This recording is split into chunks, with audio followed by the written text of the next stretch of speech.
Let's be honest, we live in a day and age where absolutely everything is expensive. Groceries are expensive. Fast food is expensive. And if you live in California like me, just living is expensive. You scroll on social media and you see so many people constantly on vacation and spending money, which makes you wonder, how can I get some of that money in financial freedom? If you're anything like me, you've probably watched a lot of financial influencers giving advice that they all swear will make you wealthy, and yet somehow you are in a pretty similar situation as to when you started. Rent is slapping everybody silly right now, and Mr. Beast is seeing how far he can run adding $100 bills to his back.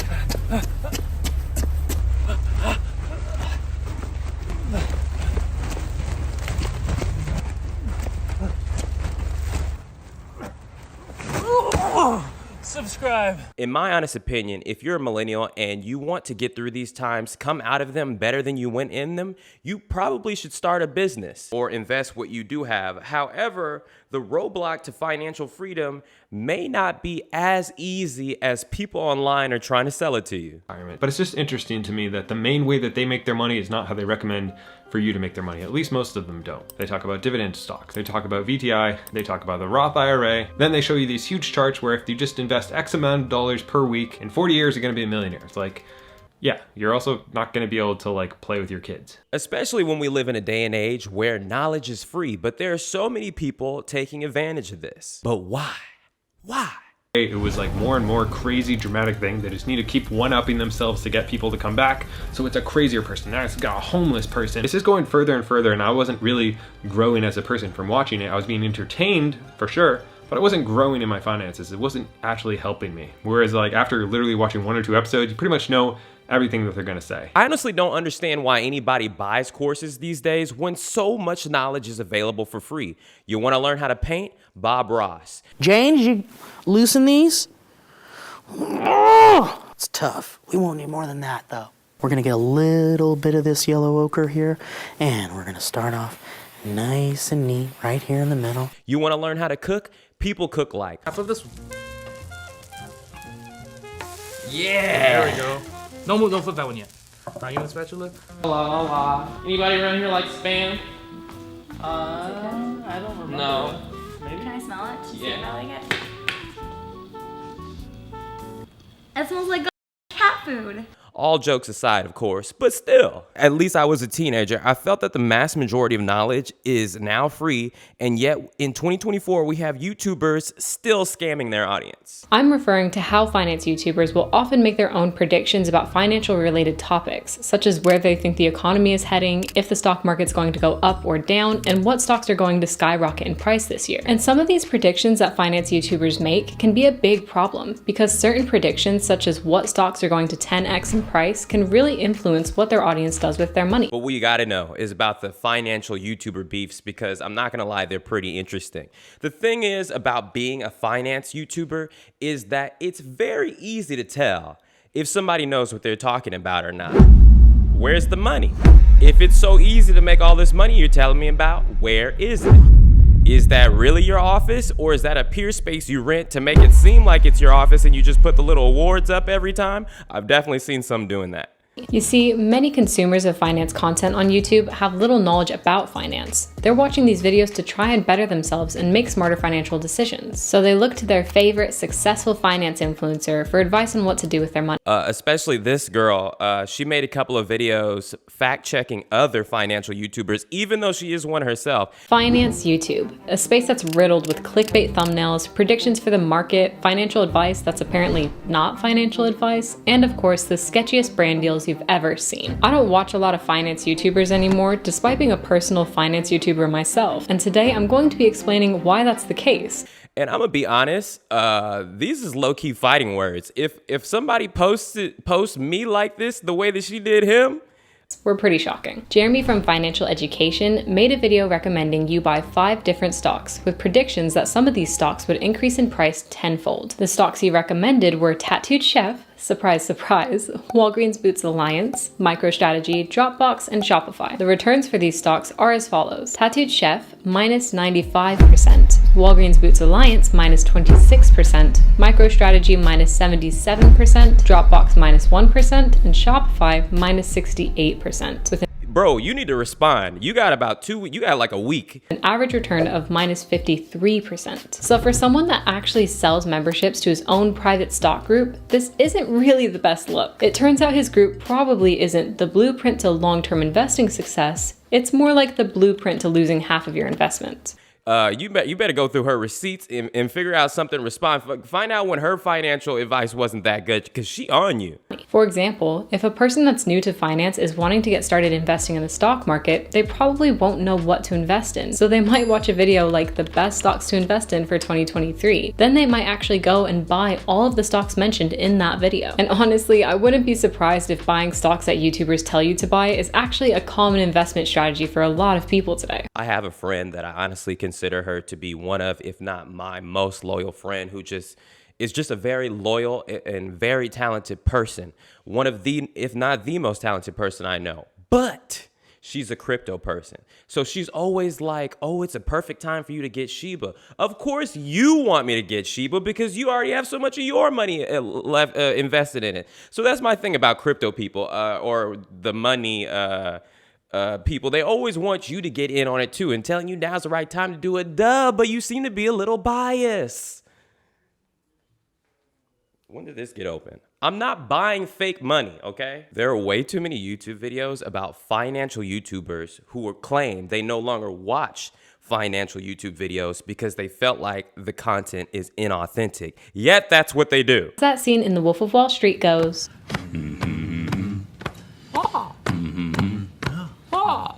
No, not that one, this one. Nobody.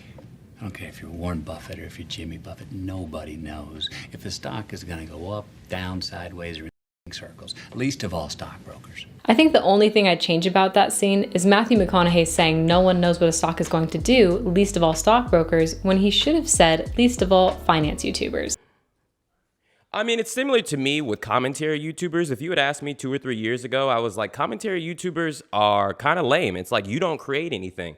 All you do is tell other people that their creations aren't that good. And look at me now. Doing now. Like wannabe comedians, like people who want to be a comedian, but they don't want to go do stand-up. But now that you can't do stand-up, why not be a commentary comedian? There ain't no audiences. You know, people watching other people's YouTube videos and judging them for it. That sounds like fun. No, seriously, I can get into this. No, don't get me wrong, I like hating too, but usually I keep it to myself unless I'm hating on like a bigot or someone I just don't like their face for some reason. That's who I hate on, not people whose YouTube videos suck. Read their comments. So once I realized this, I went headfirst into the most popular commentary videos. I came across 2 channels very worthy of mention, Drew Goodian and Danny Gonzalez. I actually really like these 2 dudes a lot. They're kind of the same guy. I mean, they both have different lives and different wives. I am Drew, I am Danny, and we are not the same person. One of the craziest things about being a financial YouTuber, like I was saying, is your ability to be fact-checked. So like Carson Gual, who pretty much did her own research if this other financial YouTuber's 2021 stocks would have actually made you money. I even think it's okay to give recommendations on what to invest in, but you have to be careful here. For example, I make videos recommending specific index funds, but these are diversified investments that have been proven to create wealth for millions of people over a long period of time, as opposed to trendy pandemic stocks, which are apparently proven to destroy your wealth in a short period of time. Another big problem with finance YouTube is that creators are rewarded for playing into the whole YouTube game. And then there's the Batman of the financial YouTube industry, CoffeeZilla. This is the streamer iShowSpeed, and he's about to accidentally expose the scam he's been paid to promote. Especially for Speed. Just for you. Paradox crypto to the moon. Paradox crypto to the moon. Not only that, I actually ended up confronting the people behind all of this, and it didn't exactly go well. Advertising 10x to 100x, is that a get-rich-quick scheme? Yes or no? No. I'm sure by now you've seen at least 1 or 2 CoffeeZilla videos because they're great. Honestly, he's one of the best YouTubers out of the past 2 or 3 years. His content is amazing.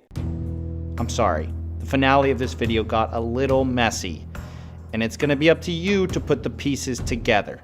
Things might be a bit out of order. We now learn of this savant that is the man behind Trader's Domain. It took me weeks to go through all the documents, But to be honest with you, I truthfully be worrying about his life sometimes because he be beefing with scammers. Space is a scam! Oh, now We gotcha, buddy. You're a Bitcoin hater. You hate crypto. That's why you don't like us. That's why you call us a scam, because you hate us crypto guys. Repeat back what I said. Repeat back what I And that's the thing, like, you know, I'd be talking my smack too about people, but it's usually like other YouTubers or other artists. But when you were talking smack to financial scammers, people who have the financial ability and are definitely in the mental mind state where they want to hurt someone. Like, look, as an artist, when an artist says something about another artist, you know, it's a matter of opinion. But when CoffeeZilla goes at other people's businesses, you're really playing with some fire, my guy. Eventually, a pattern started to emerge. I was in my room one day and I overheard a conversation and I thought I caught something about B-booking, switching people from A-book to B-book.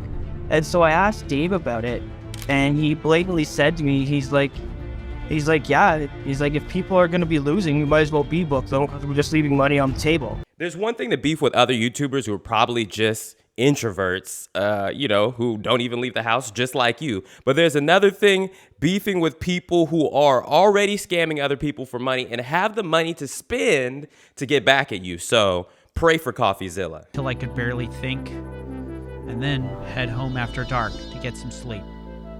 People started asking if I was okay. I didn't even know how to answer them. The truth was, either I would break this case, or I would be broken by it. I mean, the whole saga with Sam Bankman-Fried and him was quite amazing. How he got Sam Bankman-Fried on a phone call with him, not the person you want to talk to.